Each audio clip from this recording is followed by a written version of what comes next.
from the roller cave right down the street here on Schaefer in Dearborn.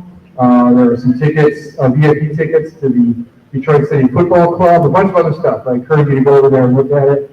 Our friends online are also able to bid on items in the silent auction. I want to thank, of course, UAW Local 600 and the Michigan Labor History Society for their support in helping us hold this event here today. Michigan Labor History Society, UAW Local 600. If you do have a chance, I know you'll be using the restroom down the hall. When you go down the hall, check out some of those photographs and signs there, because there really is a tremendous amount of history here at Local 600. So, before we get into our musical entertainment for the evening, I do want to spend a little more time. I am a professor, so I want to give you all a little more chance to learn the history and what we're all, why we're all here, and what the significance of the 400 March was. And you're going to hear that not from me, thankfully for you, but from a gentleman from just up the road at the University of Detroit Mercy. He is a historian there. He's also the director of the Institute for Detroit Studies at the University of Detroit Mercy. His name is Tom Klug, and he's going to come up and share some of his thoughts and reflections and some of his findings concerning the aftermath of the 400 March and its impact on our region, our country, and our world. So please give a warm welcome to Tom Klug.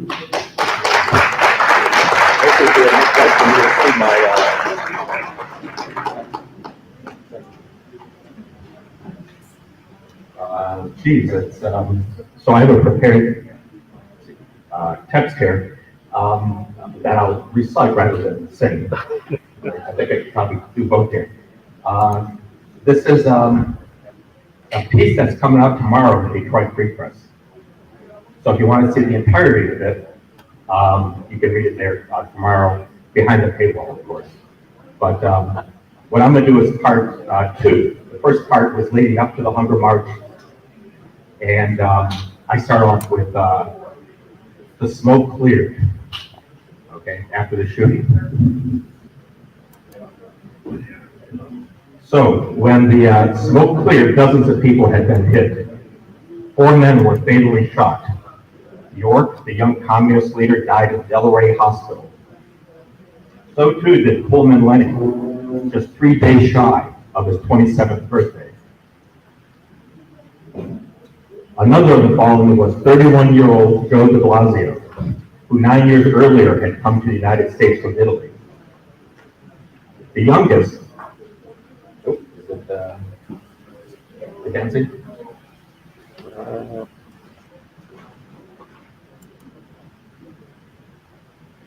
Give it another. Okay, all right. The youngest was Joe de Blasio, just 16 years old and a member of the Young Communist League. He expired inside the hospital at the Ford Rouge plant. The bloody events outside the Ford Rouge plant became front-page news. Many people, including the Wayne County prosecutor, Harry Troy, defended the police and the company, agreeing with the Detroit Free Press that what took place was a riot planned and initiated by the communists. Others, however, would remember it as the Ford Massacre, thereby directly implicating the company in the calamity. The Communist Party's Daily Worker also called it Bloody Monday, which symbolically linked the Ford Massacre to that Bloody Sunday in 1905, when troops of the Russian Tsar killed hundreds of peaceful protesters in St. Petersburg, Russia. In the aftermath of this massacre, Maurice Sugar, the Detroit labor attorney, whose collection of papers and clippings are at the Ruther Library at Wayne State, remarked, "I don't see how any fair-minded person can escape the conclusion that this was murder, deliberate, brutal murder." And Roger Baldwin, at that time the executive director of the ACLU, pointed out that it is not beyond reason to charge that the Dearborn police invoked the death penalty for the questionable offense of parading without a permit. The following Saturday afternoon, after the bodies of the 4 dead men lay in state at Workers' Hall on East Ferry, an enormous funeral procession under the auspices of the Communist Party took place along Woodward Avenue. Yeah, they're singing. Led by a band playing a slow march, some 15,000 people wearing red armbands escorted the hearses. Thousands watched from the sidewalks and from building windows or assembled to meet the procession in Grand Circus Park. Parents brought young children to bear witness. And this is at Workers' Hall on East Ferry.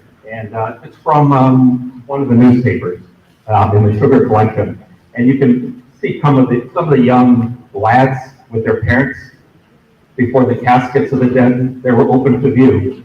And I'm thinking that if there aren't alive today any hunger marchers, it's quite possible that some of the kids, which are probably about 100 now, could still be around if they were taken by their parents to bear witness. On the northern edge of Woodmere Cemetery, just a short distance from Dearborn City line and within sight of Ford's looming rouge plant, mourners lay their 4 dead comrades to rest in a common grave. Following a eulogy by Max Rojak of Chicago, a chorus sang the revolutionary anthem, The International. The selection of the burial site was an act of defiance all by itself. A workers' committee was formed to raise money and solicit proposals for a monument over the graves. One would think that they could have in mind the monument that went up just outside of Chicago around 1890, commemorating the martyrs of the Haymarket lynching by the state of Illinois. One suggestion for Woodmere was a towering figure of a workman, arm raised, fist clenched, that would inspire workers as they travel back and forth from the Ford plant. The anticipated monument was never built. The power of Ford prevented it, the Daily Worker reported on the first anniversary of the march in 1933. Now, 5 months following the Hunger March, a significantly smaller funeral procession followed the same route to Woodmere Cemetery for Curtis Williams, a 36-year-old black auto worker who died on August 7th at Ypsilanti State Hospital. Insisting that Williams had been gassed and beaten during the Ford Hunger March, the local communists embraced him as the 5th martyred marcher. The Daily Worker claimed that Ford used its power to prevent his interment with the other 4. His remains were cremated, and according to one fanciful legend, they were scattered over the Ford plant by an airplane. The truth is, nobody today really knows what happened after the ashes were transferred to funeral director Charles Diggs. Given that Diggs was in fact one of the founders of Detroit Memorial Park Cemetery, located at that time in Warren Township, at 13 miles of Ryan and Warren today, one might actually look into whether Williams' ashes in fact are at that cemetery in Warren. Strangely, left activists did not embrace another victim of the Ford Hunger March. Canadian-born John McLeod was 33 years old when he died in Wayne County Jail on July 9th. This was a month before Curtis Williams died. McLeod had served in the Canadian Army in France during the First World War. He suffered a minor gunshot wound to the leg toward the end of the conflict, that got him off the battlefield. At the Ford Hunger March, McLeod was not so fortunate. Newspapers, including the Daily Worker, noted that he was shot twice, probably in the shoulder and chest. This is from the, just right in the aftermath of the massacre. You see the dead, the wounded, the casualties, and you'll notice on the right-hand side, McLeod's name mentioned. At this point, it simply mentioned he was shot in the lung, as it says, not expected to live. But he did live. About a month later, he was released from Delray Hospital, and he jumped into organizing Detroit's communist contingent of World War I veterans that marched on Congress that spring to demand their war bonuses. That was the backdrop to McLeod's arrest by the Detroit police and his confinement in county jail by U.S. immigration officials on the grounds that he had not legally entered the United States from Canada. 3 days into his detention and likely deportation, McLeod died of an overdose of chloral hydrate, a potent sedative he took for a heart condition or perhaps for severe pain from the wounds he had suffered in the Hunger March. The Wayne County coroner determined that the death was an accident, but as you can see on the right, the Daily Worker isn't so confident that this was purely an accidental overdose. There's something funny going on in this story. McLeod's body was taken away, and today it rests in Lakeview Cemetery in Sarnia, Ontario. Just wrap this up with Dave Moore again. This is a comment he made in that great documentary, that interview he was part of in 1992 or 3, the Great Depression. We used to always use this at Maryville College, but as a remark, I have reason to believe that what happened on Miller Road that day will never be forgotten. And I think we're all testimony to that. Thank you.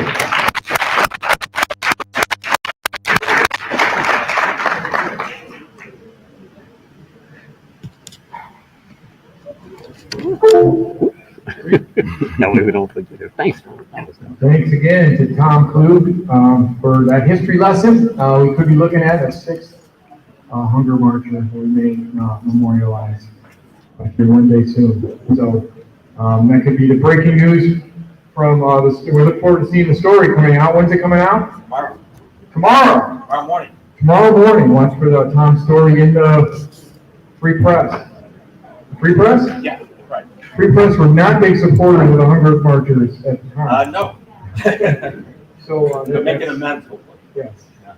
I do want to point out that our park, our 4th Street Bridge Park, was supported in part by grant from the Ford Motor Company, in addition to other partners that contributed, Herb Family Foundation and the Ralph C. Wilson Foundation, in addition to many, of course, individual donors. I want to invite another guest speaker up before we get into our first musical performance for the evening. And we have with us Mr. Ray Lozano from the Mexican Town Community Development Corporation. We love other community development corporations. I'm with the Downriver Delta Community Development Corporation. So Ray is going to talk to us about the Southwest Labor Heritage Guide and the history, the incredible, rich labor history of Southwest Detroit and the relevance of the Hunger March to Southwest Detroit. So please give a warm welcome to Mr. Ray Lozano.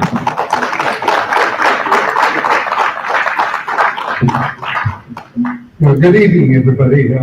Really grateful for this opportunity.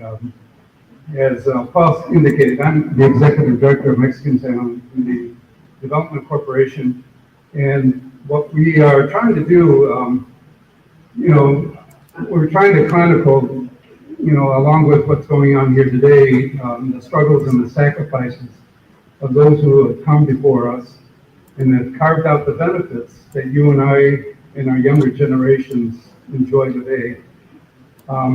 Like many of you, I'm a native Detroiter, and the auto industry and the UAW has played a significant role in many of our families that came to Detroit and crafted a livelihood and supported families. Whether they came from the South United States, across borders or oceans, the auto industry and the UAW was a thriving destination of hope. And it lived up to the promise of the slogan, give me, you're tired, you're poor, you're humble masses, you're ready to breathe free. We all have people in our bloodlines who lived in the world when automation and collective bargaining were emerging concepts, Okay, we'll have to think about it. and it came with risks I'll get and that up there. costs. Okay. These past sacrifices still empower and guide our Right, decisions. something like that. And it's critical that younger generations, now assuming greater roles of influence, are similarly empowered with this knowledge who earned them their privileges. They need the awareness that the decisions today are their eternal legacy impacting future generations. So today I'm here to share with you Mexican Town CDC's efforts to preserve these stories of struggle and sacrifice made by so many Latino Americans to be part of the USA's automotive history. The previously published Southwest Detroit Auto Heritage Guide captured and preserved the compelling stories and the contributions of the majority population. Today, we now want to add the history by capturing and recording the stories and contributions of Latino Americans and other ethnic segments to this auto history. In addition to adding to the Southwest Detroit Heritage Guide, we are collaborating on an exciting pilot project inviting young activists in the Latino community to work with the guide's historians that will develop new material, and we post it to the Motor Cities National Heritage Area website. That material will trace our community's roots to the auto industry in a fashion that will resonate with both younger viewers of the guide as well as longtime community residents. As resources permit, it's our intent of those compelling Latino American chapter to go further and include additional chapters acknowledging the contributions of Southwest Detroit's Middle Eastern, Irish, Italian, Maltese, and Polish communities. The African American community's contribution will also be acknowledged along with the historic work of the Hartford Memorial Church, led by civil rights pioneer Reverend Charles Hill. Again, thanks for the opportunity to be here today, and please feel free to contact me for more information or if you'd like to contribute in any way to this effort. And at this time, I'm happy to introduce our good friend Brian Yart, who will tell you more about the guide. Let's give Brian a good round of applause here.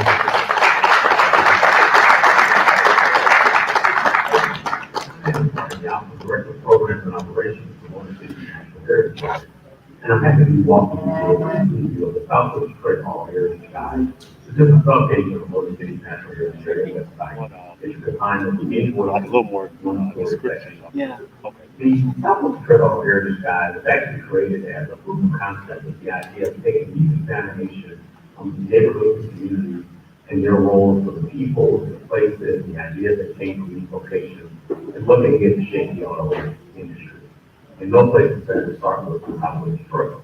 So as you see here, this is the welcome page of the guide that talks about what purposes and also describes how the guide is organized.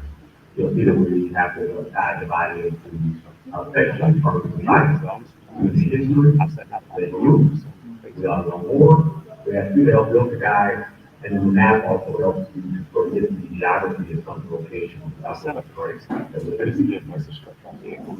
One of the really important pages is going to be our community history page, and you can take a look at that and get divided into some essays that really sit to capture these key stories that you see here in the 19th century and early all the workers in their industry.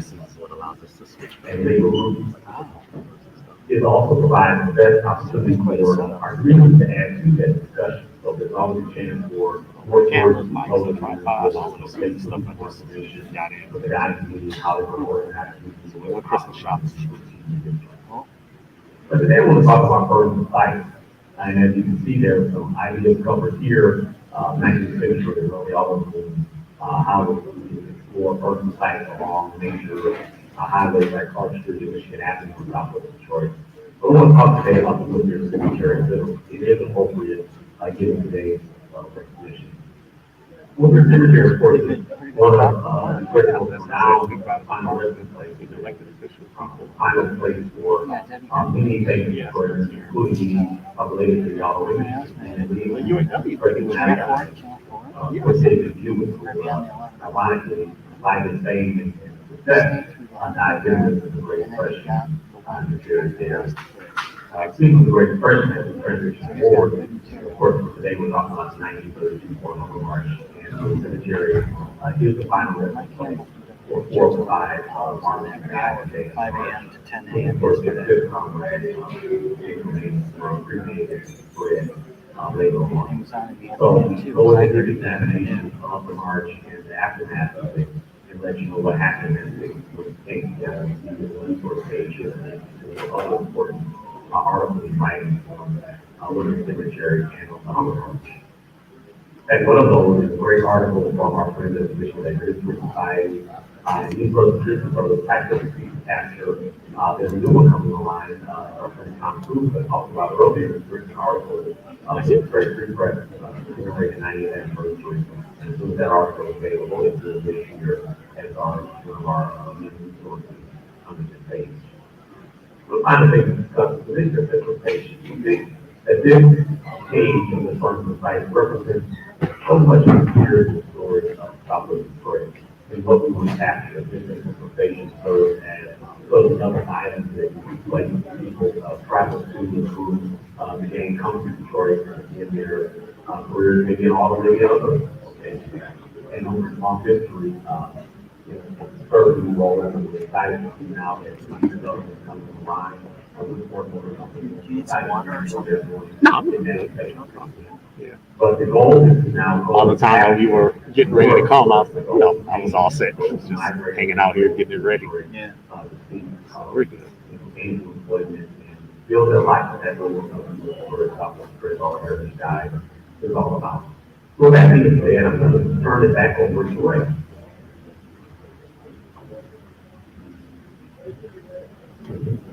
Let's give Brian another round of applause for that work.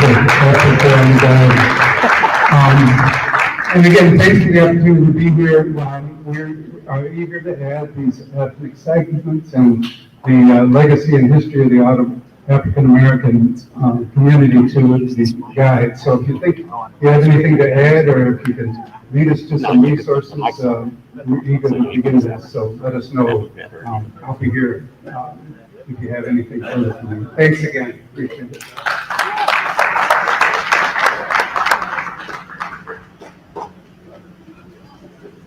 Just a moment. Hi, everybody.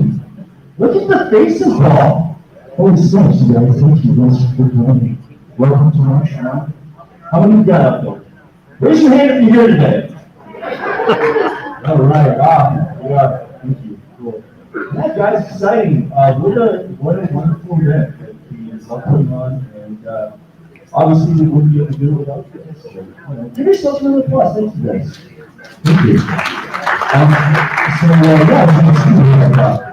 We're going live, folks, so we got to be loud, we got to make the sound. We've got 1,000 people here, so that next year we'll have more people and make it more fun.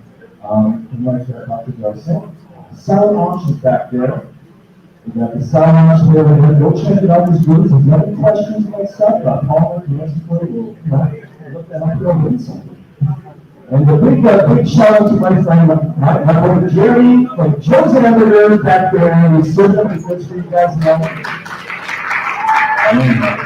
Yeah, love and sense is Tiger Gucci. So,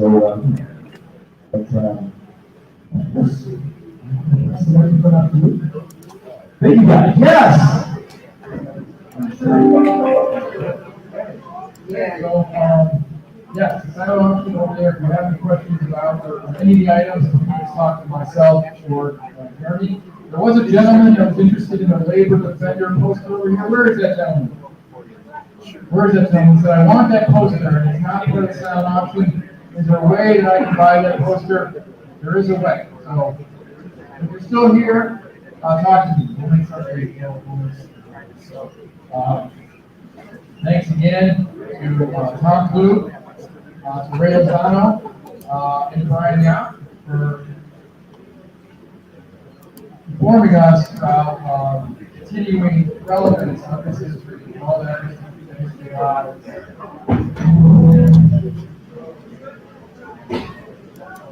Okay. you just talk to them, we're gonna get that. So,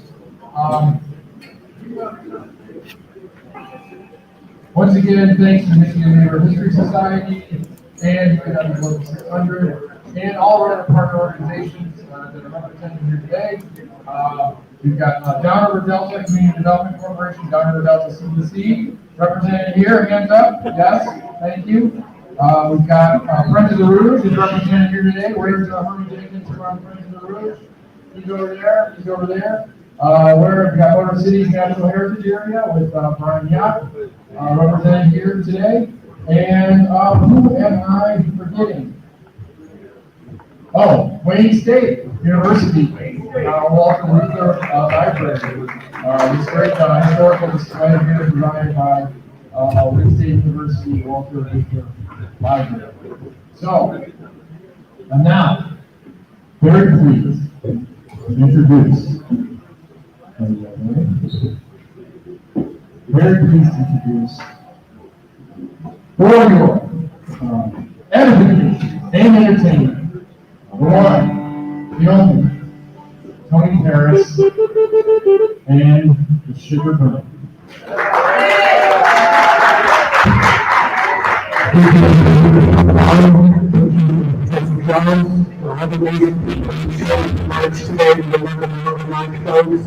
Thank you, Mr. Maurice Sugar, for sitting up here with us, for representing the families. Thank you to this beautiful band in the great city of New Haven. This is my hometown, and I'm glad to be back, like always. We're gonna play some later songs, but old songs with new bones, old skin with new bones, old bones, new skin. An honor to be playing before the veterans today as well. Stick around for one day, we'll come.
Now that's a song about how it started in the Upper Peninsula, up by a town called Gateway, where the Pacific from, where I have some pictures as well.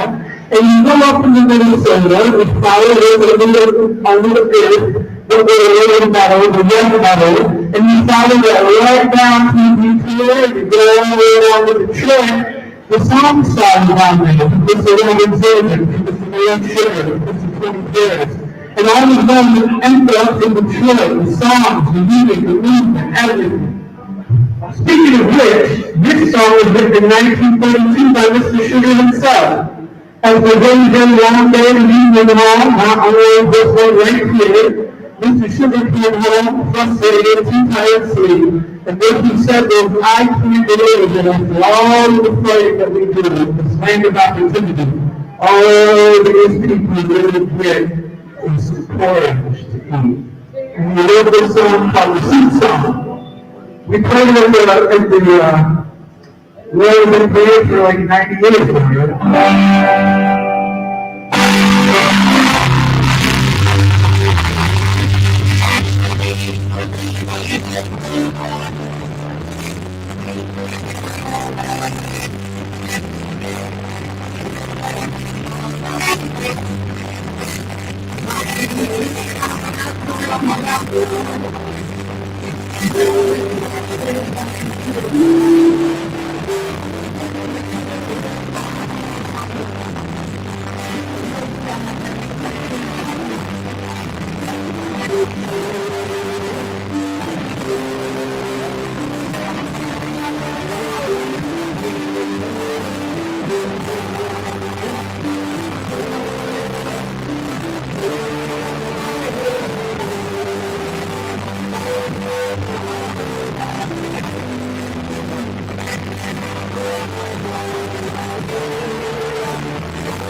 Maybe a break or something? Yeah, yeah. This is really how it started out. I'm really glad you're all here. This really did start out. You don't even see the pictures on the wall, right? You know how it started the wall. Pictures on the wall. And I'll tell you a couple things about this local. There's some amazing friends and family movement, members of this local. But we lost one last weekend, this is Brian Bison, one of the last human donors of the beach plan. Don was going to go to me and to my life. And at the end of the day, like many union workers, he struggled. Like many union workers, they didn't have resources for him. And so we're dedicating this year to Mr. Brandon Bosby, to Mr. Tom Moore, to Mr. Kenny Fowler, to all of the amazing UAW unionists who are members of the Big And I really been wanting to give you the big sexy guys who know what's been going on in the rock. You can start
This next song, the family of you can see up over there on the Legal Revolutionary Black Railroad. And the book that introduced me here, Detroit I Diamond. And when we follow it back, it all goes to the bridge. And the record is going to teach you a little bit about that later. But when I think of the legal revolutionary black workers, I think of the line, it's a song I don't mind wearing, but I do mind dying.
Now, joining us up here on stage, Mr. James Johnson. Mr. James Johnson is a factory worker who has been suffering all the discrimination you can imagine that happens in a mostly low, pre-Dodge Road. Decided that he had enough, and he had to come to work, armed not just with the capitalist man, armed with money, but he came with a gun, and he took money into his own hands. James Johnson is represented by the great Ken Cochran Sr. and by Ron Rao, who not only were able to give him the best legal defense possible, but they gave him his compensation for the emotional violence he suffered on the factory line. The song is written by a trade songwriter named Mike Bolton. It's called James Johnson.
Good morning. First is silent auction items.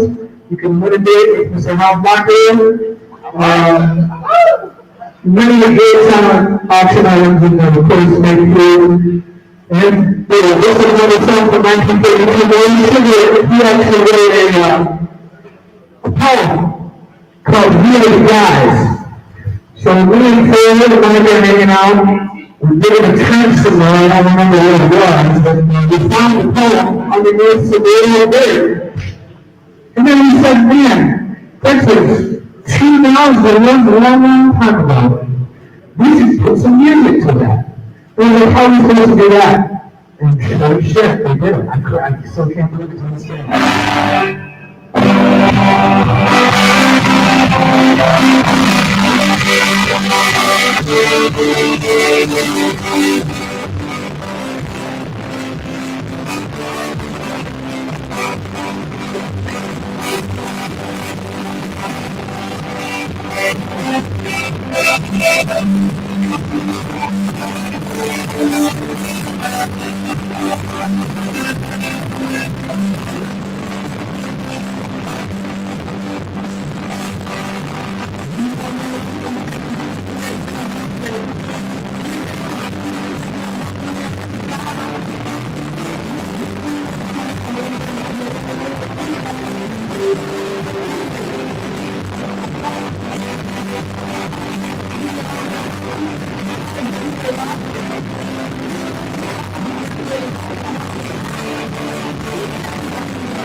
Give it up for these guys, ladies and gentlemen. Yeah.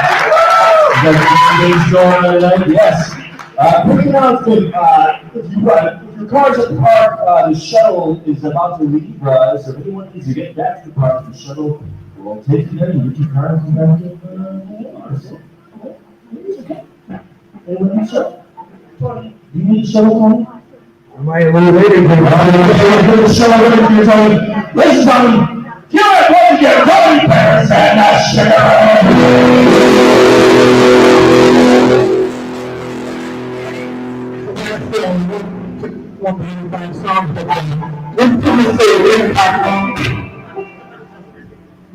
This is Ken Cocker, the moderator, Queen State Island, 600. They come along, they're here, this is the city hall, this is the city. They look the same. And Mr. Cocker, one time a day was about to hit him in contempt for calling good, a young hungry, business player pool. And we're going to take away the power card and vote in contempt and somewhere else. We're not entitled to them negotiating the bill that really line for raises money. And they back down. This bill came down to allow the essentially with the idea of bank robbery, which is the name of this song now. She's out there somewhere, I know she is.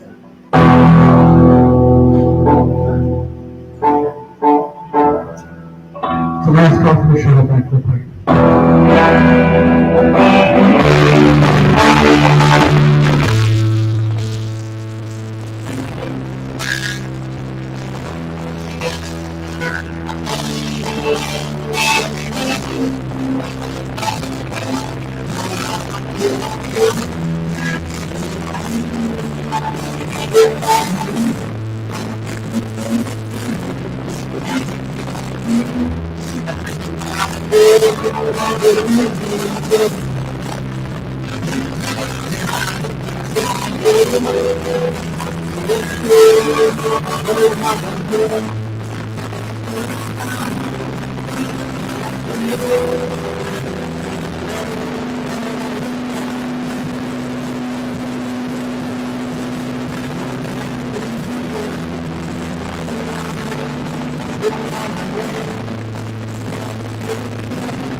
Everybody involved, please keep it going on.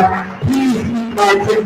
Please remember that the 600 in the higher ground, please stay with Michigan. It was a simple place. Oh yeah. Sometimes it's so sacred that when the leader admits, the prayer that the leader makes the prayer of the S&E that gives each one of us a gift. To the battlefield.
Yeah, go up, eat your dinosaur.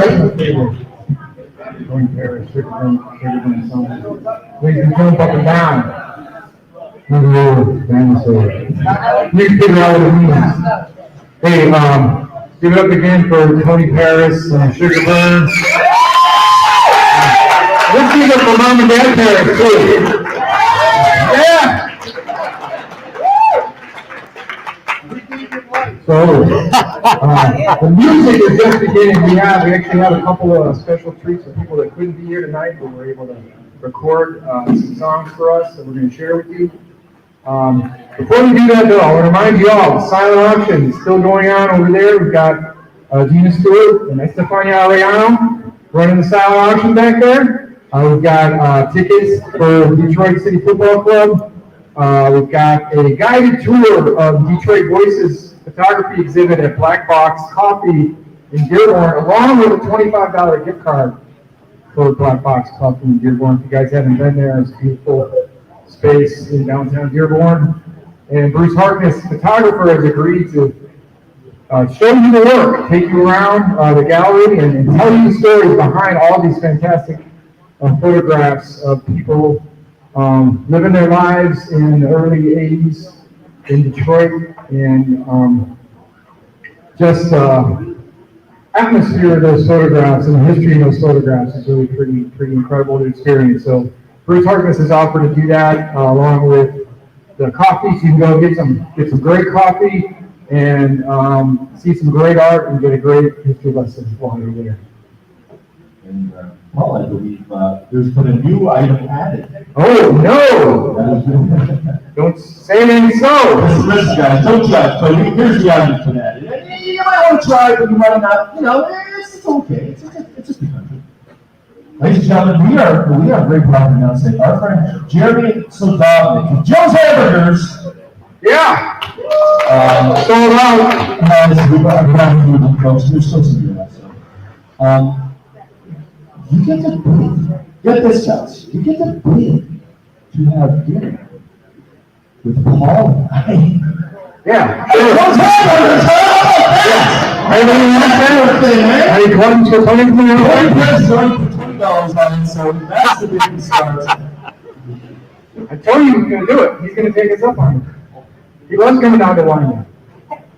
Great things happen. So, okay, San Juan, there's a lot of great art up there also. Great art donated by Rivers Edge Gallery and various artists over there. So if you want to take one great original piece of limited edition art, I also want to say we have some beautiful poster prints of the MarchON poster, which was designed by Hannah Fjellstrom, who's actually was in the band there. Where's Hannah? Way over there, Hannah designed this beautiful poster.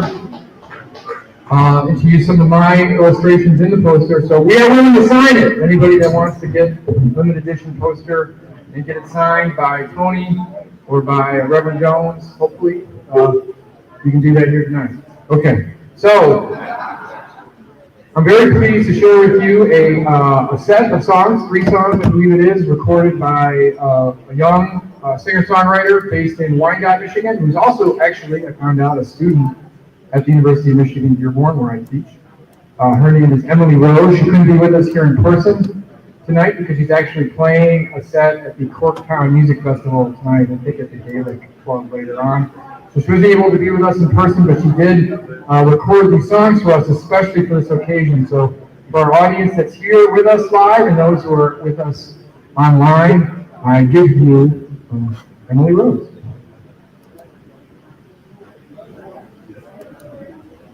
So, in honor of the 90th anniversary of the Hunger March, I'll be playing 3 songs.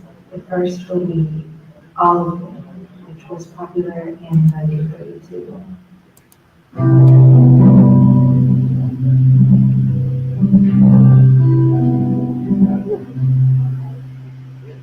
All of me,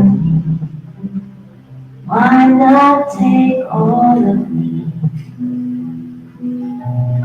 Can't you see? I know good Have those? No, those are so sad. What are they? I got a space for them, but I don't know what they are.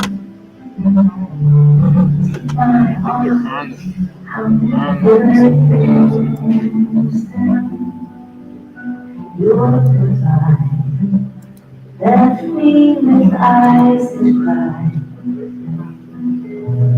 How can I hold on to you now? It's working out well. You took We'll see how the audience turns out and everything, but I think it's working out nice. So why don't take all of me? This is how much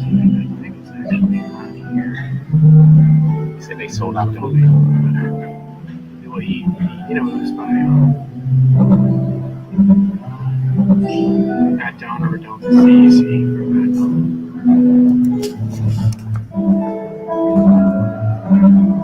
Let me check it.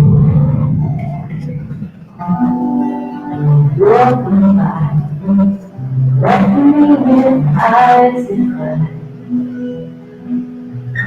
How can I hold on to you now? You took the part that once was my heart. So why now take all of me?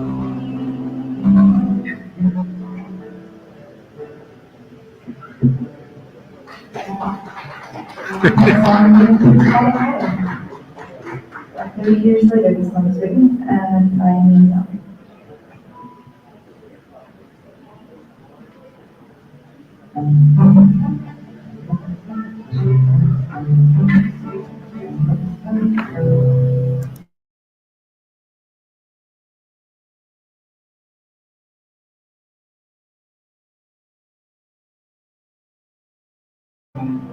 We're finally alive. This summer I hear the drumming. I'll tell you Ohio. I get down to it. Soldiers are cutting us down. Should have been done long ago. What if you knew her, found her dead on the ground? Did you run? Where'd you go?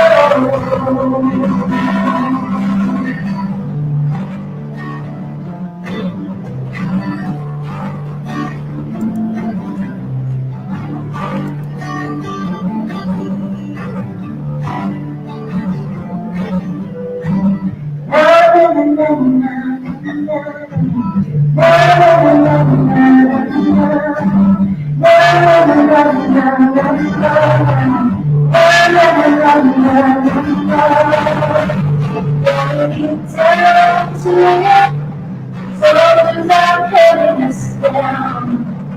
Should have been done long ago.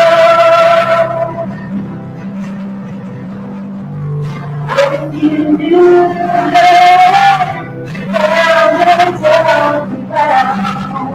How can you run when you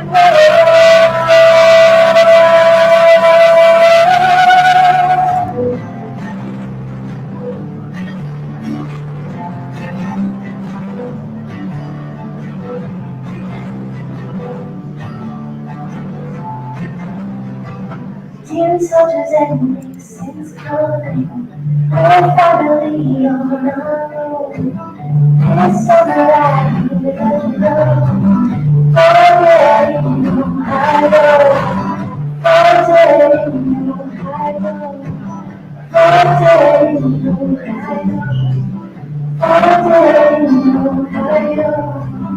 Forgetting you, I know.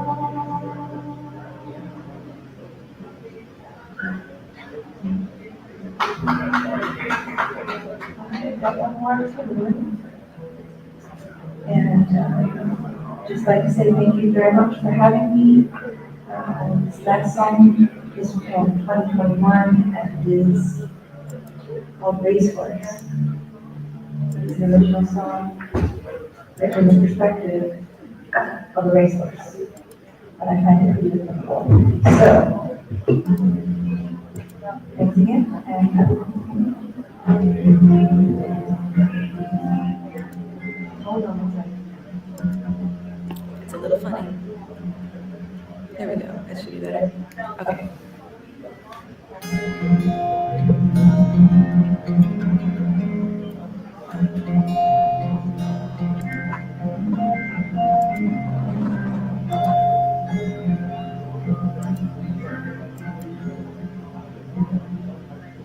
Too tired to imagine I made it outside.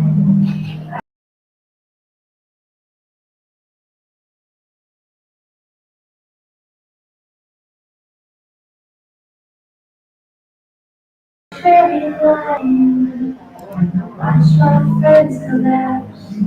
Their eyes just like mine. And it doesn't matter what's my name. They will all be the same. Doesn't matter what's my name. My life's a circle in the end. They'll tell you that we're friends. It doesn't matter in the end.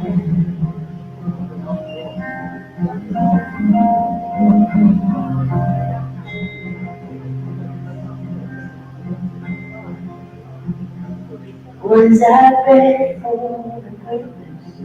Am I treated like a king? These words are just sounds, they don't mean anything. My last ride is coming. I tried, but could not win. I see that shiny beast, and I don't wanna be pinned. And it doesn't matter what's my name. They can all be the same. It doesn't matter what's my name. My life's a circle in the end. dancing with friends, it doesn't matter in the end.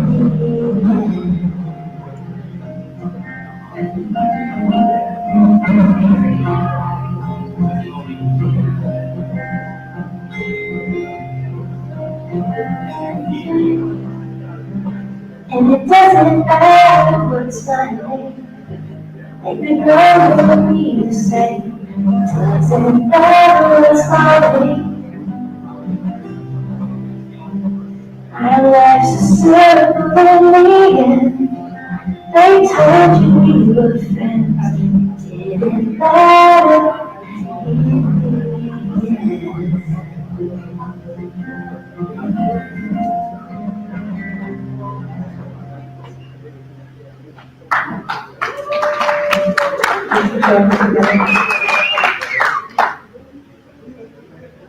Yes, thank you, Emily Rose in absentia, but in Corktown right now, he's pretty ready to play. Now I want to introduce another very special guest.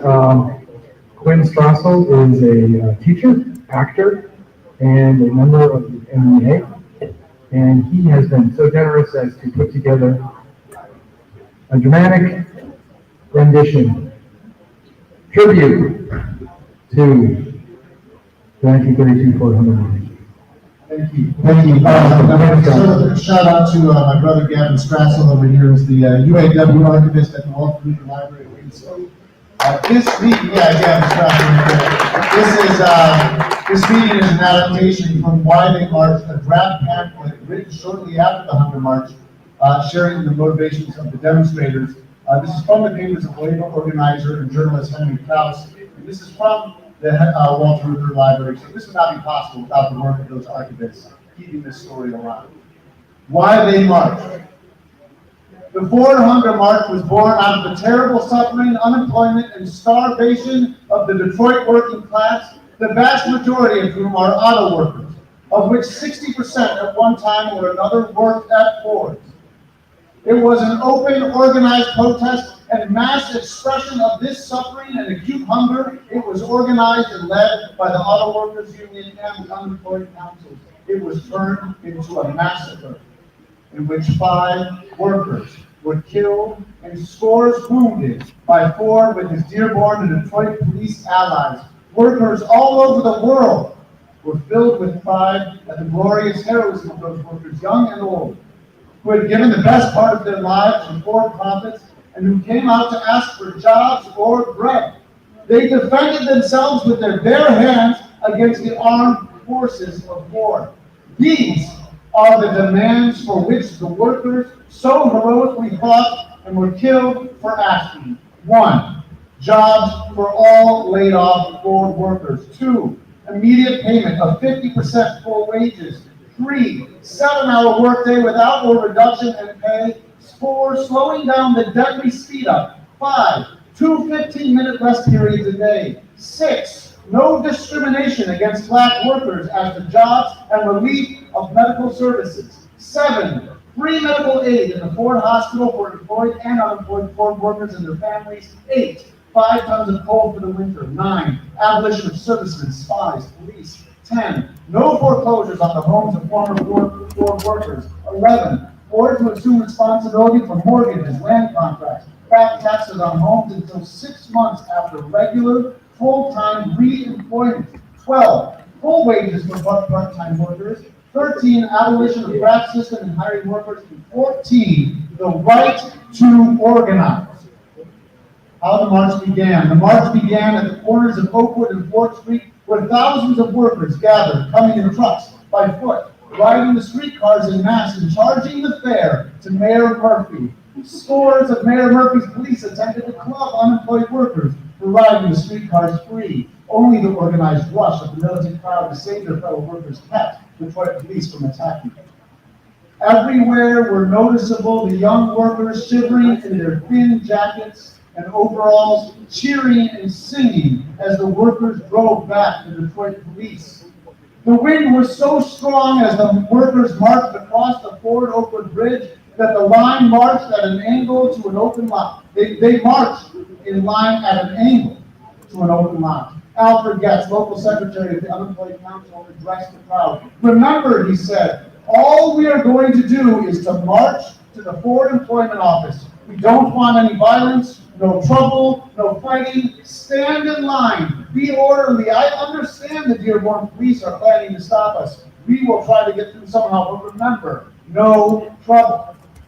With a cheer in the line, with the cheer, the line reformed on Miller Road. In lines of 8 to 10, black, white, foreign-born, girls, boys, women, men, with a song on their lips, defying the bitter cold, unarmed, they marched until they reached the Dearborn line. As the workers approached, the police called, "Stop!" The workers marched forward. "Who are your leaders?" the police yelled. "We are all leaders," shouted the workers, and they continued onward. With the yell, the police began to shoot tear gas from their tear gas guns. The gas filled the lungs and eyes of the workers. The cops came forward and began attacking the workers with nightsticks. A group of workers rescued one of the workers from the railroad tracks where a cop was beating him unmercifully. The high wind soon lifted the gas, and the workers armed themselves with rocks. Soon the air was filled with gas and stones. When the last of Ford's tear gas had given out, the cops turned and the workers continued forward. A fire truck tried to connect with a fire hydrant, but the workers were coming so fast the trucks turned into reverse. The retreating firemen, protected by the Dearborn police, established themselves at Gate 3 and quickly connected their hose. The high bitter wind carried the freezing water. There were shouts from the front lines to the workers to not mind the water hose, but to march forward. Suddenly, without warning, the cops began shooting. Many witnesses saw one Dearborn cop lift his hand and aim directly at Joe York. The deadly shot pierced his left lung. Throwing his hands back, he fell back. More too. De Blasio was murdered. The workers began to retreat, and here the machine gun fire began. Rats, tats, tats, spitting lead and death across the road. The Ford and Dearborn police killed Leo Vassell, 60-year-old unemployed member of the Young Communist League who had just graduated from the Young Pioneers Working Class Children Organization. Many workers, young and old, began dropping on all sides. Workers heroically carried their comrades away. Others lay on the bloody road.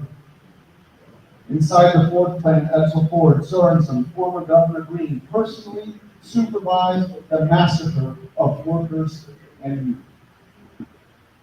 Bloody Monday, March 7, 1932, will go down as a tragic yet glorious page in the history of the American working class. Thank you.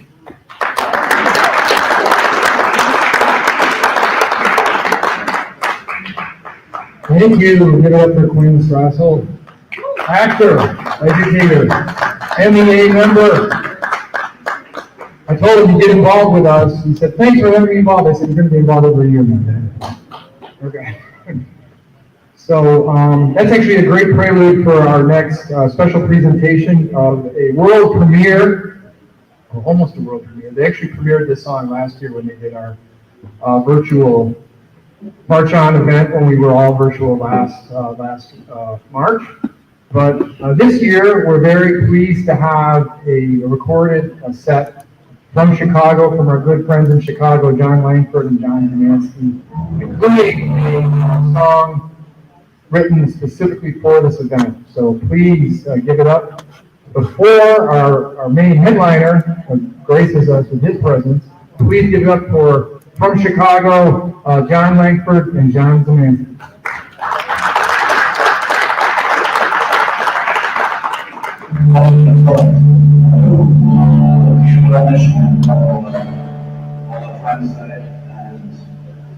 I'm John, this is John. We normally come this time of year to memorialize and celebrate the marches of 1932. We have something taking place right now. It's called the Follow Massacre.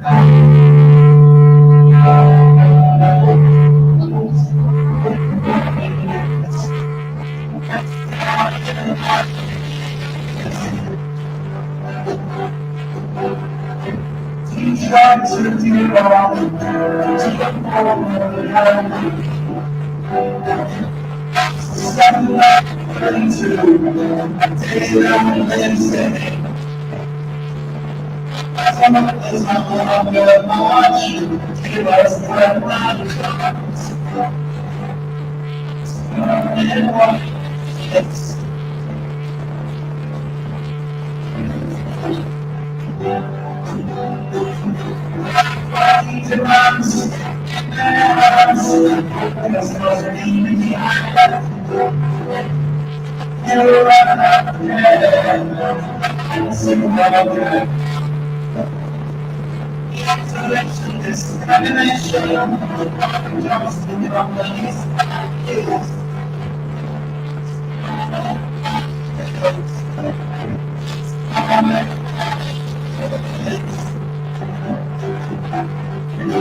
Use for copies being made.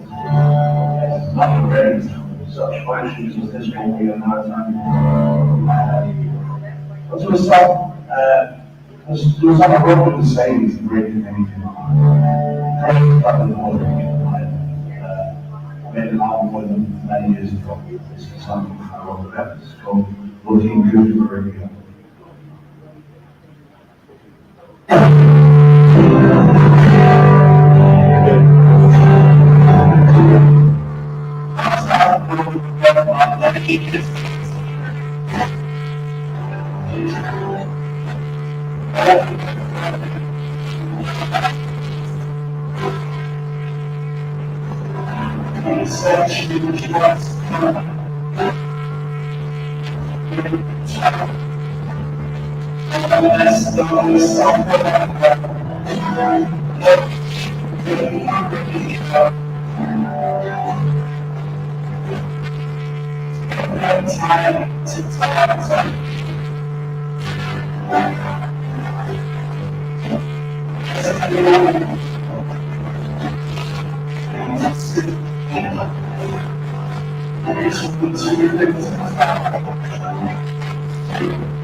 Yeah, other questions? That's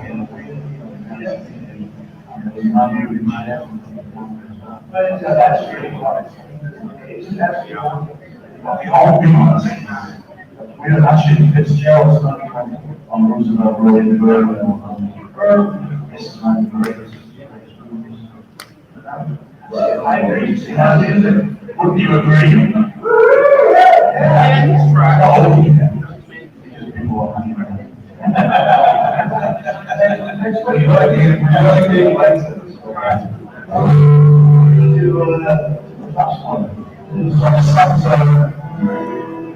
So I wrote this song, not for the international city, but I wrote it was one of the national international late 80s. He was having lots of problems in his career. I was confused by the show. Didn't have a record company. Don't work for a record company. Couldn't get away on the country radio. I wrote this song for 1, 2, 3, 1, 2, 3, 4.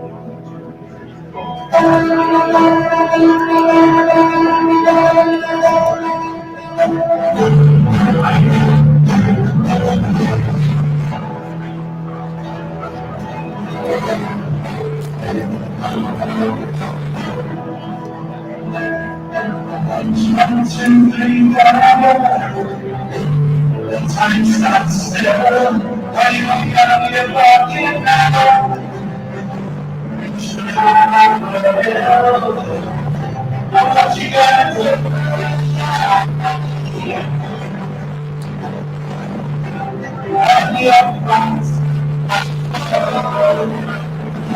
Let's go and see.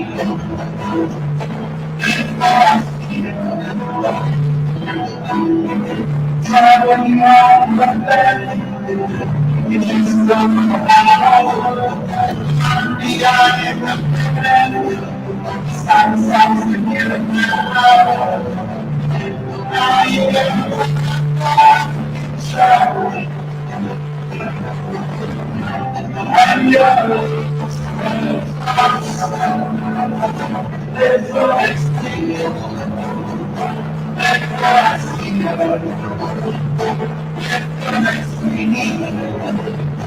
Let's go and see.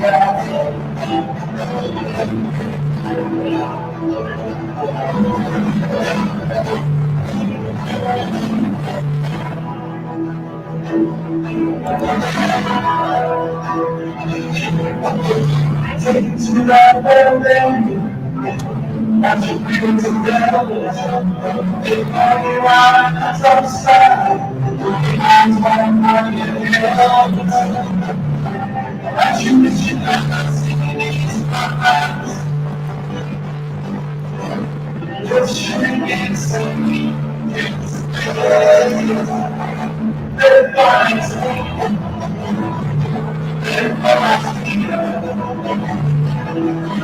It's not to think forever. No one's here to stay. Don't you want presents? Have a present today. You gotta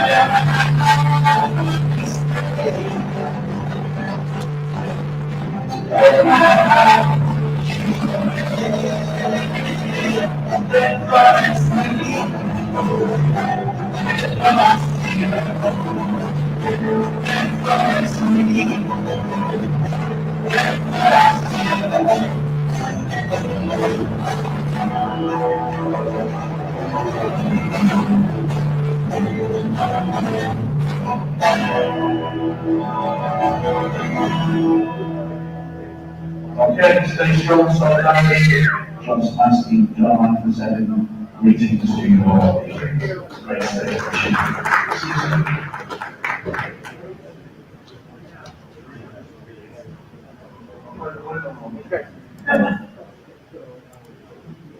Okay, thank you, John and John. Like a couple of years ago, they were here. It was right before the pandemic, and actually, it was right when the pandemic was really. Actually, the pandemic was already here. We just didn't realize how serious it was yet. So we had this event here. Nobody had masks on or anything like that. And they were here, and what they did was and I want to encourage us to do that right now. So they cleared the space in the middle of the room. And they said, let's have everybody just get closer. Let's have everybody just get closer. That's right. And I like everybody to come closer because our number one headliner is here. And I want to thank, hold on, Jim. I want to thank the young lady back there. She didn't tell me her name, but she came up and she said, I'm very upset with you. I came here to see Robert Jones. I don't know, I had to wait through. You know, and there's nobody else here, and Robert Jones is the guy, we want to see Robert Jones perform. But I will tell you, he's here. My friend Ken Bates, Councilman Ken Bates over there from Island Park, he also came to see Robert Jones, and he just got here about 10 minutes ago. So hopefully everybody can, and this is going to be live and it's going to be recorded for posterity, but I'm so glad to have Reverend Robert Jones with us here tonight. I saw Reverend Jones play a short set at UAW over on Connor Road by what we used to call the Fiat Chrysler plant, now Stellantis, a couple of years ago, where he played some labor-infused blues, or what do you say, blues-infused labor songs. And ever since then, and then we had a chance to work on some other projects together, I've been trying to get him to come out and play for us. I'm so pleased that he's able to be with us here tonight. I do want to say, James Spraher, photographer, musician, and author, I found this quote online about Reverend Jones. Reverend Robert Jones, blues musician, storyteller, perhaps the world's most highly educated blues musician, an ordained minister, a longtime DJ, and a living encyclopedia of blues history. The Reverend Robert Jones is comfortable among juke joint, loud talkers, fancy-headed church ladies, and PhD alike. I think even though our crowd has got smaller, we might have some of each of those people here tonight still with us. So everybody, please give a little room to come in closer. Come in closer, get around the campfire with Reverend Robert Jones.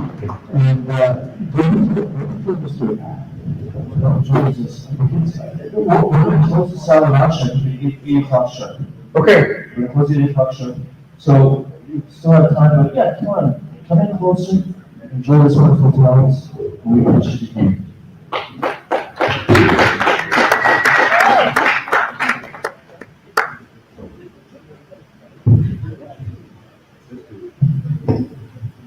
Thanks so much. Thank you, just want to thank Paul. I want to thank Paul for asking me to be a part of this wonderful event. I love history. I love the idea of keeping history alive in music. And just talking to Quinn, we're talking about the importance of sharing the music of the movement with young people and old people and all people. So, started with a song that I wrote for my pastor and for my father. My dad was retiree for a motor company. Every once in a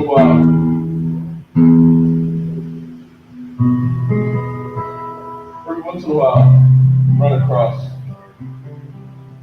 somebody who understands what Detroit meant to working people from the deep south.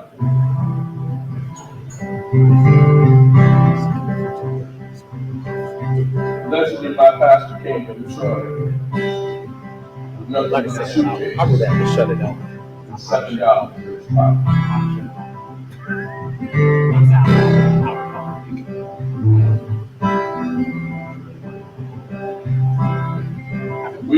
Well, I'm 40 miles from Detroit. Cold is coming down. Headed north on a Greyhound, but it feels like heaven by. I'll be staying with my cousin, sending money when I can. I'm headed for the blue man's promised land. $7 in my pocket, with a suitcase in my hand. I'm headed for the blue man's promised land. Some leave the car, some building, while others go field. We're all flocking to a city built on oil and rust and steel. And I got a job in the staffing plant. I'm doing the best I can. I made it to the blue man's promised land. $7 in my pocket, with a suitcase in my hand. I made it to the blue man's promised land.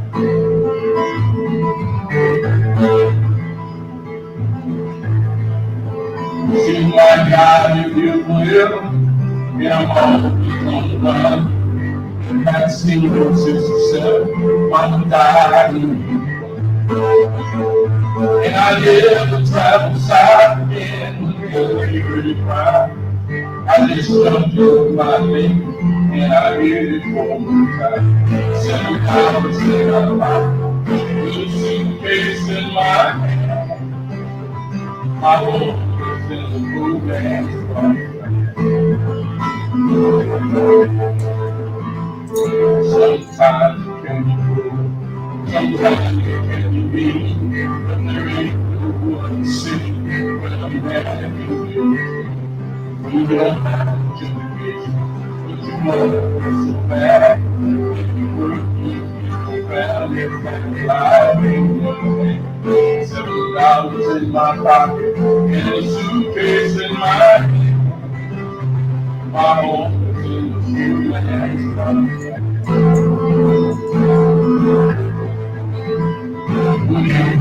For my 30 years, my life has been pretty sweet. We were 3 kids in college, but we all swam to the streets. And my kids are living around here. They've all got a plan. This was the dreams now. They build up in Japan. $7 in my pocket, with a suitcase in my hand. I'm still in the blue man's this broadcast is we lost it on a hard time. Life ain't been the same since the ride in like '67. Things ain't never been. But I became the Tigers. I became a businessman, and I thank God for the blue man's promised land. $7 in my pocket, with a suitcase in my hand. I thank God for the blue man's promised land. I thank God for the blue man's promised land. I thank God for the blue man's promised land.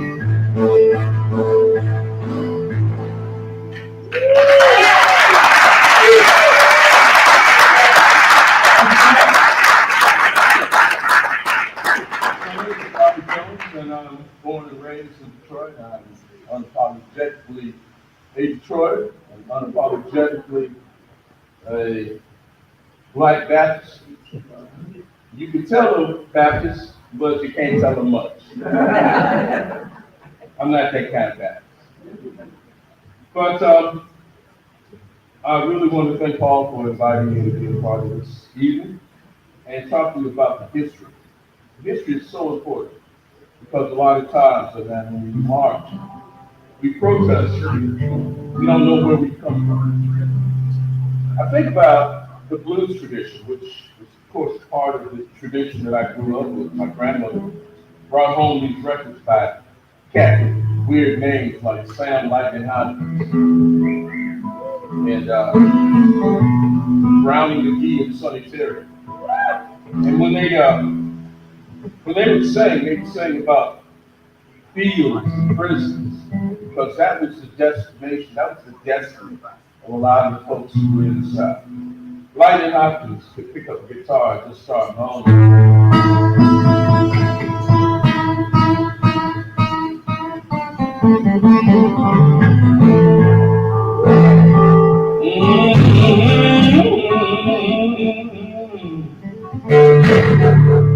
Big razzles, yeah.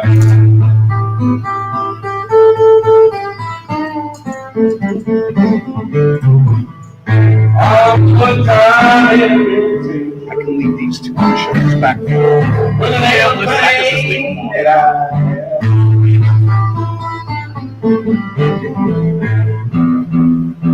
Oh, this has been over. Back down in 1910.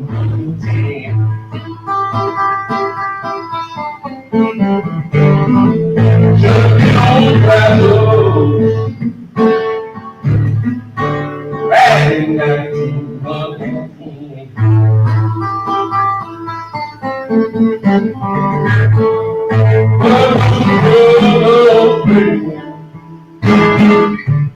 Just like eagles again.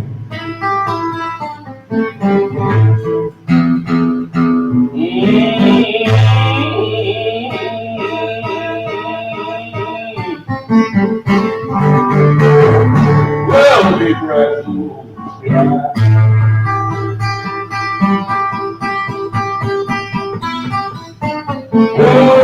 Oh, big razzles. Big razzles, yeah.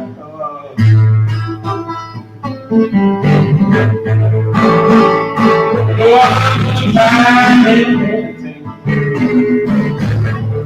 when little things so they can like you want to use this.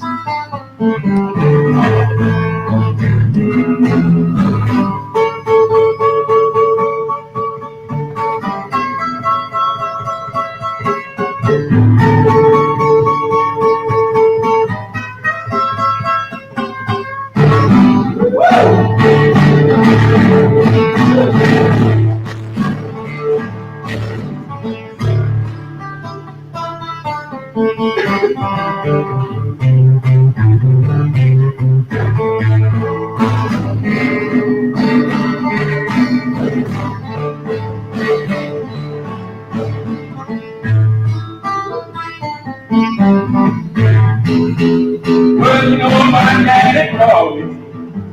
I answered. Said you're tired of working, where you gonna stay there for you? I just ain't with you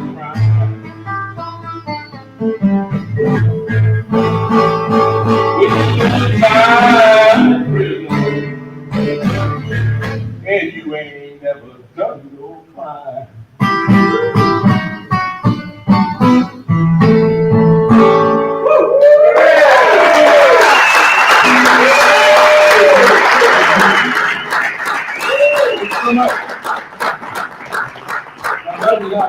About 1910. It's a very interesting time, you know. We're talking about this momentous event that happened in 1923. And it's hard to grasp the fact that we're talking about stuff that happened almost 100 years ago. But those things affect us now, right? It's like we're dealing with the aftermath of things that happened a century ago, and they affect us now. So I was thinking about this guitar that I'm playing. It has a story. And if we weren't in the business of all of this mood lighting, you can see that the back of this guitar has pinstripes. This guitar has lines on the back of it. And this story is, well, this song is one I wrote. It's slang. But this guitar comes. I am trying to. There you go. Thank you. This is like you never change the thread on the day of the gig.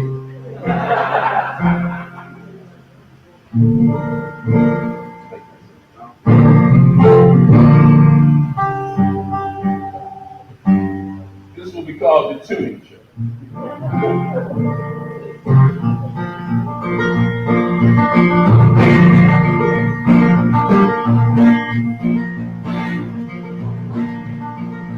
It's a lot. I wish I could see him as good as you do. I've been seeing this guy for 50 years. My question is, will he give me second pay? It's 100 buildings without rain. Of that city, wheels of big old towns.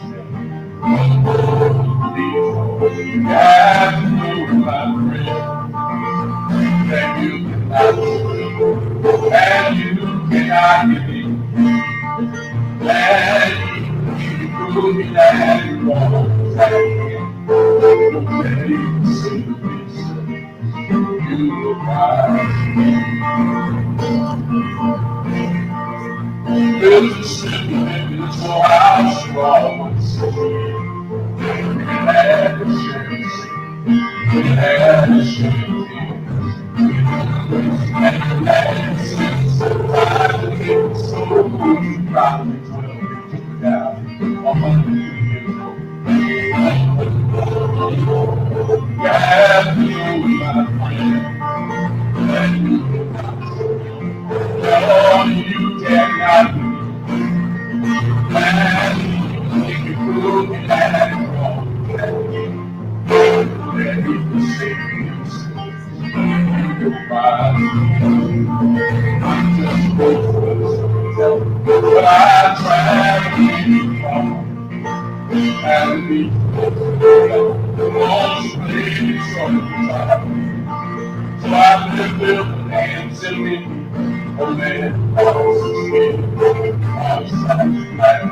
you can live, say nothing, say I got something I'd like to show you. Now please, see I know this is so hard. It's to stand up in front of you. How you think?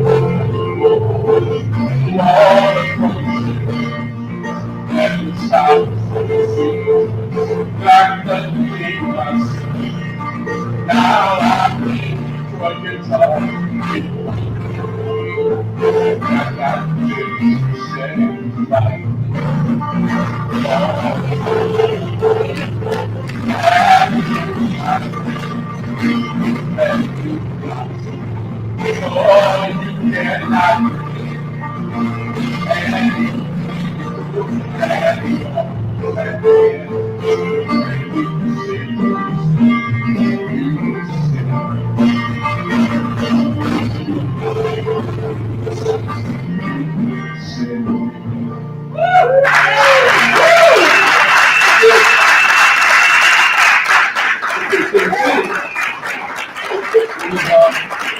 God is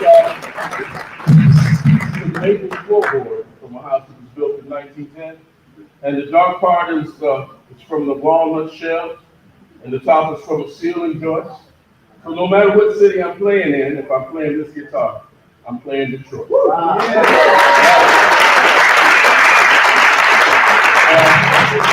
We talked about the history, right? There were people like Leadbelly, and people like Woody Guthrie, who wrote songs about the history of not only our land, but about the history of labor. And sometimes I love to go into a classroom and tell kids about a song that Woody Guthrie wrote in the 40s, but about something that happened in Michigan in 1913. So that's 100 and some odd years ago, right? 110 years ago, just about. But we remember it because of Woody, because of the song. I'm not going to sing it like Woody.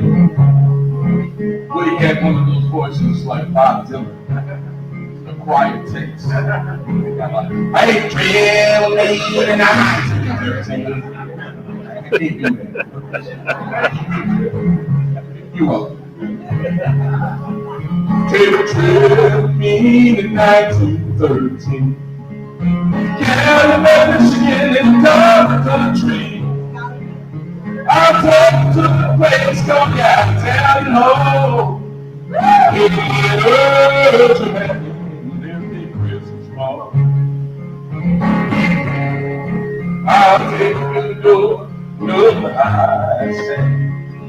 The sound of Christmas I heard everywhere.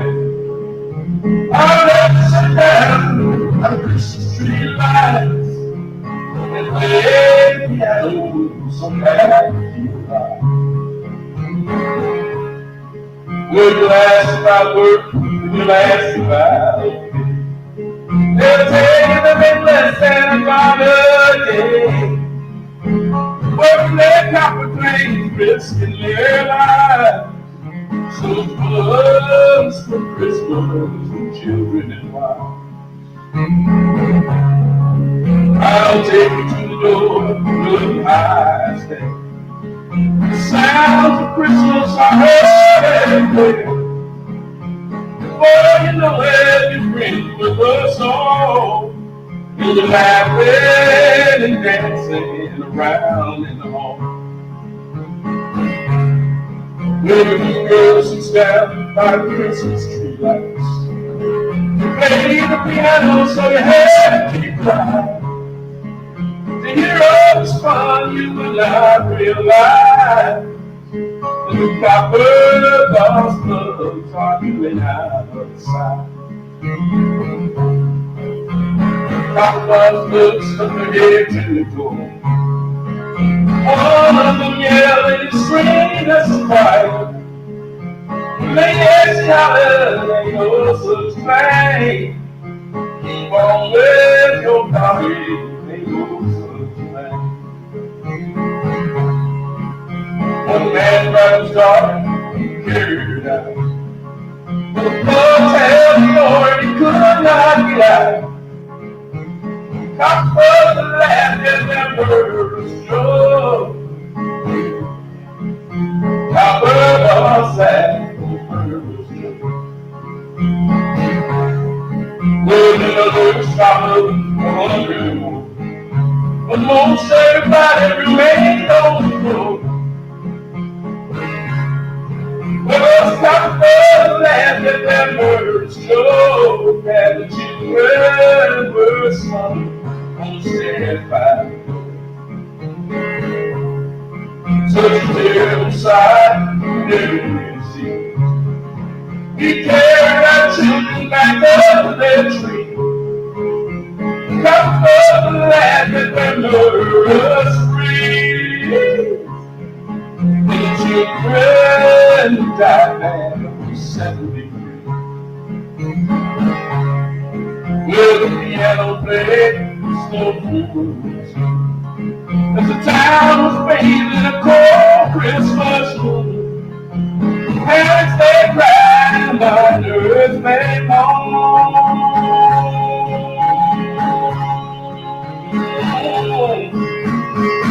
Oh, you're free from you and yeah.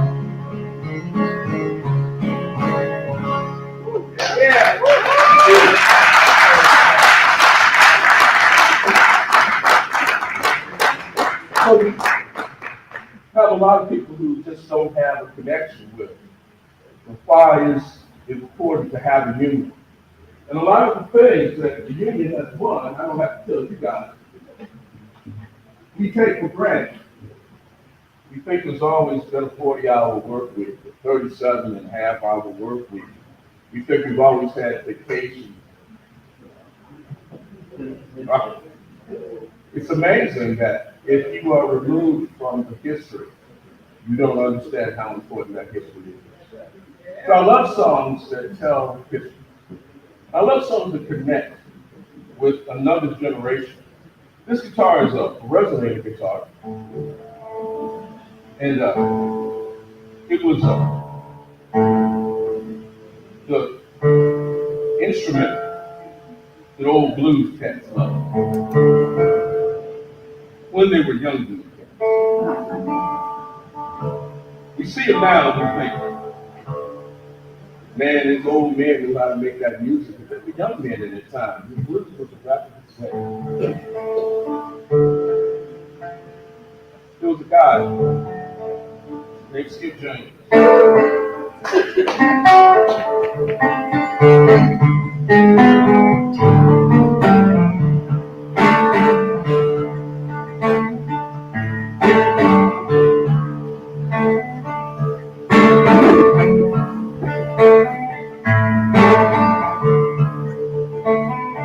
He said, hard times in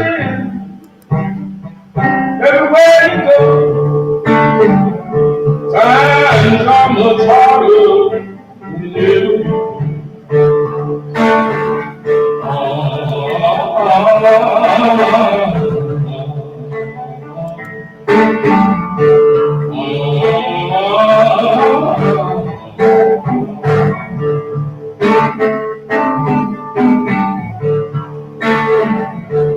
When you hear me singing this song, lonesome song, hard times come in and it won't.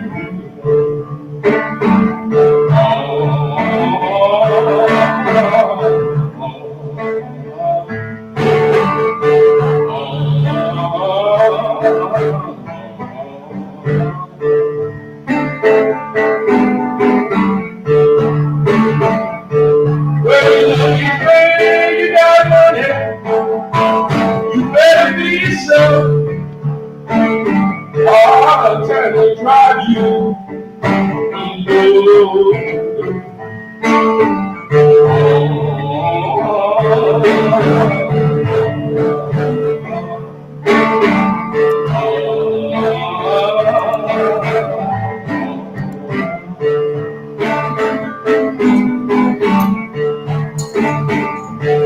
well, preacher will tell you that's heaven sin. Oh, Lord, but I can't even pray now.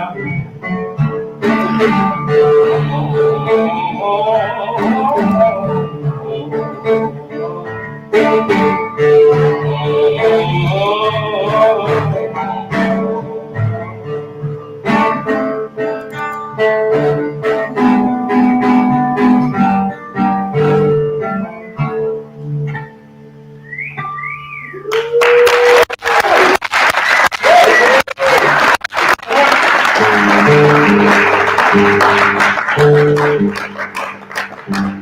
don't know what you do during the pandemic, but I started to dig into some music that I had heard about in passing, but I really didn't get a chance to dive into it. I discovered this guy named Otis Jackson wrote this song in 1946 that was about his favorite president. And you see, we don't write songs about our favorite president anymore because you don't have favorite presidents. You know what I mean.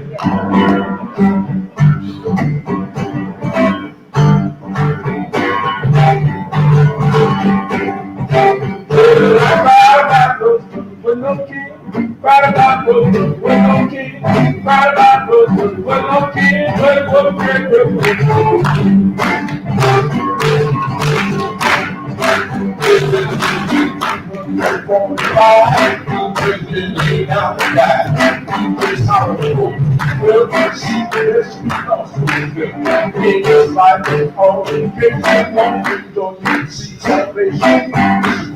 don't rush, live the smile, grab the push, and walk it again, like president in the rain. Never do just in that time, do that president in the rain. It is good, I'm still at it, at the time. They got a box of kids, they got body on the good things, good late, about 1:30,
But what's really cool is that that song was in 1946.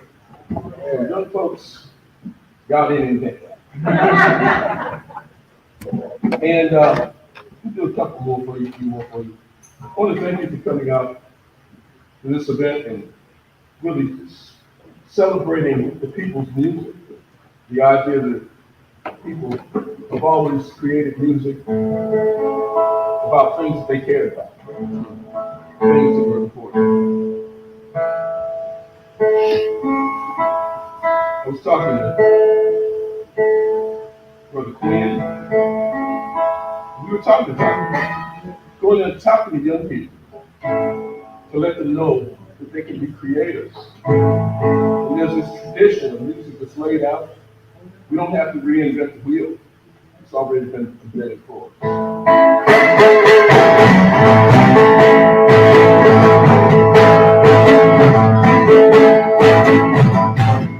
I went down the crossroads, down on my knees.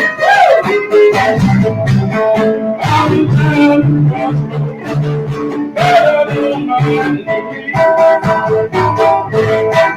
Well, Lord have mercy on nobody. I went down the crossroads, and I tried to tell you right.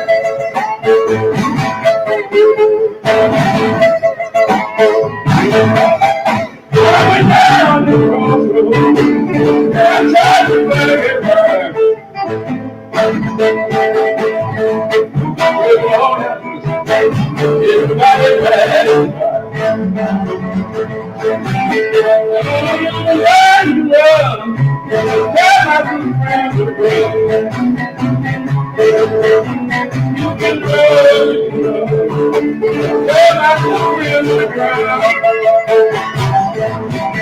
I'm sitting on the crossroad, baby.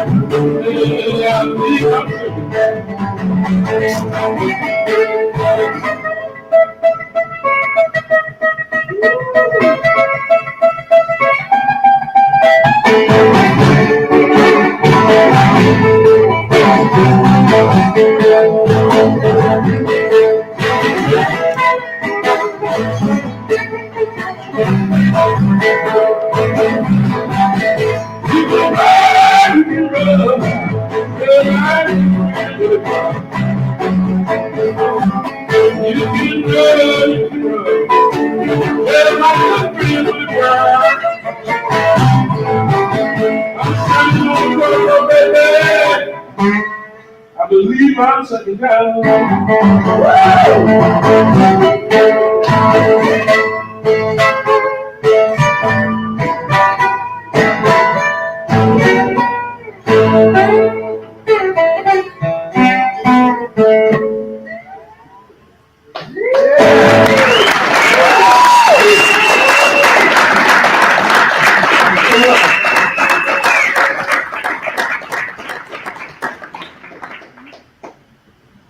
When I saw the inauguration of President Obama, I remember he did the song. Now, he didn't do the song, he had the song played at his inauguration, and I wonder how many folks know the story behind the song. It's a song written by a gospel singer who became a pop singer, who then became a folk singer. When he was a gospel singer, he'd do songs like, do you remember in the Bible day, the woman was so very long. She heard that Jesus was coming back, and she called every throne. She was pushing her way. Somebody cried, a woman, what have you tried to do? God touched her, the love is gone, and no I made over. And the guy's name was Sam Cooke, right? And his group was called the Soul Stirrers. Sam went on to start doing popular music. He kept doing this kind of progression here, you know. Well, she's only 16, only 16. I love her so. She's too young to fall in love, and I was too young to know. Then you turn around and do, darling, you send me, you thrill me, you thrill me, honestly. And he was popular. He was as popular as any pop singer is today. More popular probably than John Legend, all those folks that we buy millions of records from. But he was popular in both the North and the South. The North treated him like a celebrity. When he went down south, they treated him like a newcomer. So he went down to try to get a hotel room. And I think it was probably a year after that film that was chronicled called A Night in Miami, where he and Cassius Clay did, and Malcolm X and Jim Brown were all together having a fine time. And I remember that I think it was Malcolm was getting on his case, telling him that his music was great, but it really wasn't affecting much change.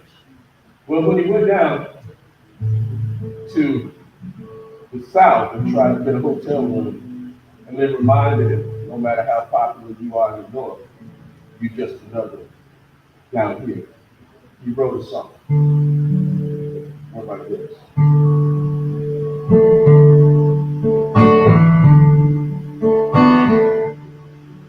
I'm for my river, the little too, Lord, just like that river, I'm running ever since. It's been a long, long time coming, and I do change gone. Oh, yes. And I go to the movies and I go downtown. Somebody's always telling me they don't want me hanging around. It's been a long, long time coming, but I do take it home. Oh, yes. It's been too hard to live. I'm afraid now. up there. Not the sky. It's the long time running, but I know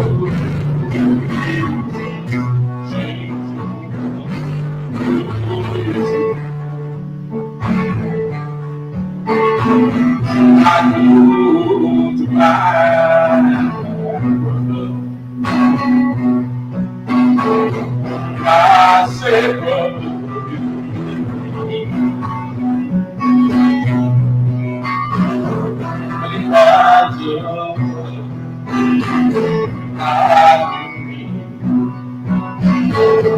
back down the line. There's been times I didn't last more. I'm not able it's too long time running, but I knew change won't come. Who is it?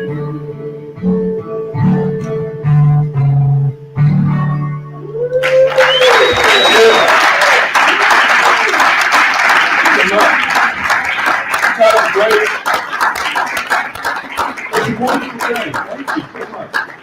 It's a wonderful thing to be able to do these old songs, but it's also a great privilege to be able to write songs in the tradition.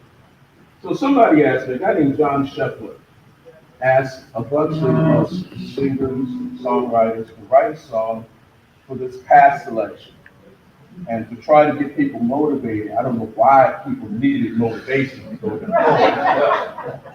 To try to motivate people to go to the polls. And I was going to submit a song that I had written like 20 years ago. But then all of a sudden, I saw a commercial with this guy with orange hair telling me we should make America great again. And this idea popped into my brain. So I'm gonna close out with the song that I just wrote. Just recorded, and you wanna find out what I'm up to? My website is RevRobertJones.com. Again, thank you so much for coming out and supporting this. So it's such essential anniversary of these sacrifices that people made. It's called America's Dream.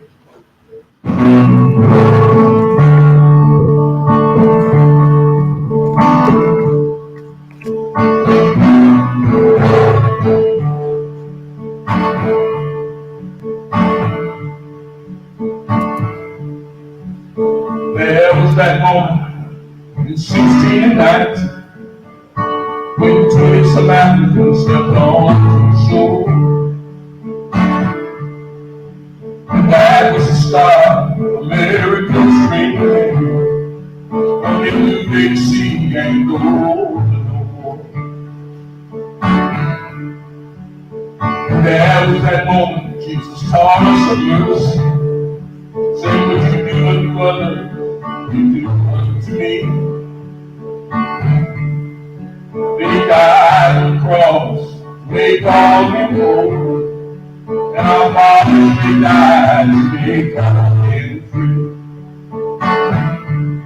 And these are the moments that call us to action. These are the moments we learn how to stand. These are the moments we rise to vision. Let us together greatness again.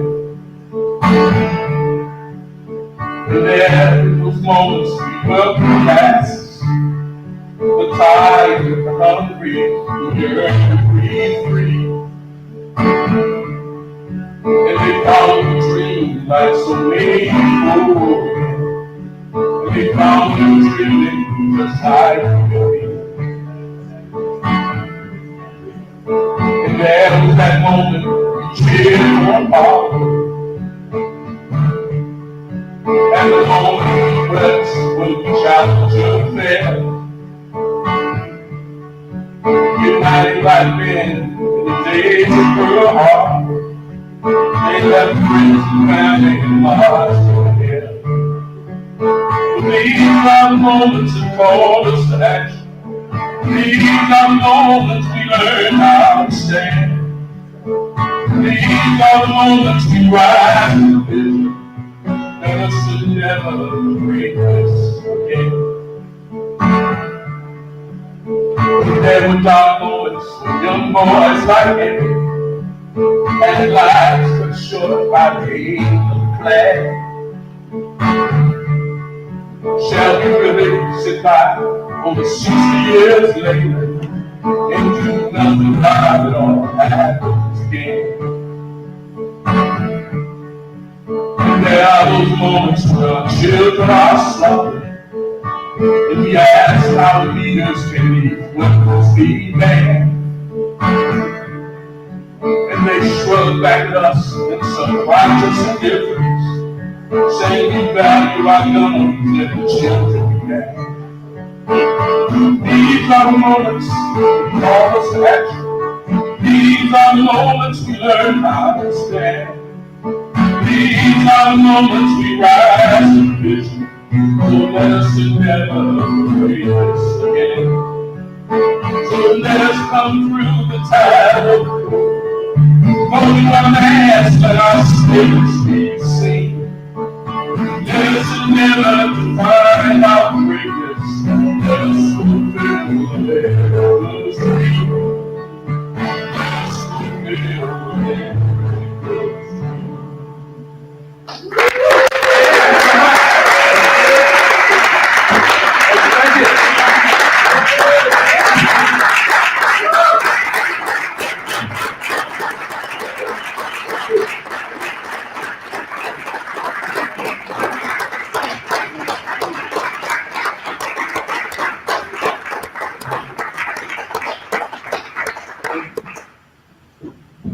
Give it up for again for Robert Jones.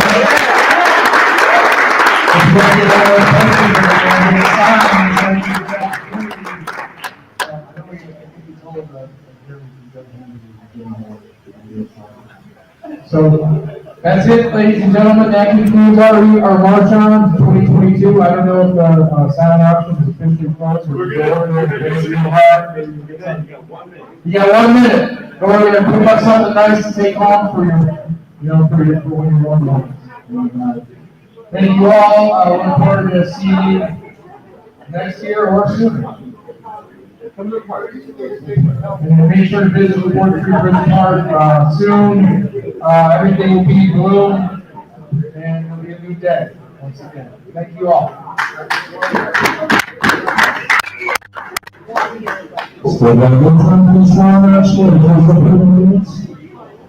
But thank you guys so much. Make sure you like Barbara McDelta on Instagram and also Facebook as well. Give us a like and love. But give it up for you guys out tonight. Give it up for all the musicians that have been doing this evening.